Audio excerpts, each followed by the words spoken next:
পরমপিতা যিশুর 10টি বাণী। নাম্বার 1, অসৎ পথে চললে সাময়িক শান্তি লাভ করা যায়, কিন্তু ভবিষ্যতে অনন্ত দুঃখ কষ্টের জগতে প্রবেশ করতে হয়। তাই অসৎ পথ সর্বদা পরিহার করে চলার চেষ্টা করবে। নাম্বার 2, সৎ কাজে মনোনিবেশ করবে।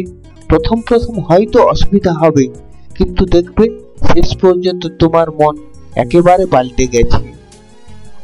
নাম্বার 3, অতুল ঐশ্বর্য নিয়ে কিছুই হয় না, মৃত্যুর পর এসব কিছু কি তোমার সঙ্গে যাবে?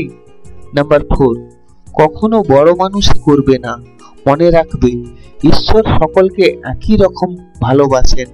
নাম্বার 5, ঈশ্বরের নামে পশুকে হত্যা করো না, মনে রেখো ঈশ্বরের করুণা পশুকেও স্পর্শ করে। নাম্বার 6, মিথ্যে কথা বলবে না, মিথ্যে কথা বললে তার অবমাননা হয়, সত্য পথে থাকার চেষ্টা করবে। নাম্বার 7, শিশু এবং নারীকে আলাদা শ্রদ্ধা জ্ঞাপন করবে, মনে রাখবে এরাই হচ্ছে জগৎ সংসারের শ্রেষ্ঠ নিদর্শন। নাম্বার 8, তোমরা অন্যের দোষ বিচার করার আগে নিজের দোষ বিচার করবে। নাম্বার 9, সহজ সরল ভাষায় ভগবানের পুজো করবে, যেভাবে তুমি মা বাবা ভাই বোনের সাথে কথা বলো, ঈশ্বরের সঙ্গে সেভাবেই কথা বলবে। নাম্বার 10, হে পিতা, তুমি এদের ক্ষমা করো, এরা জানে না এরা কি করছে।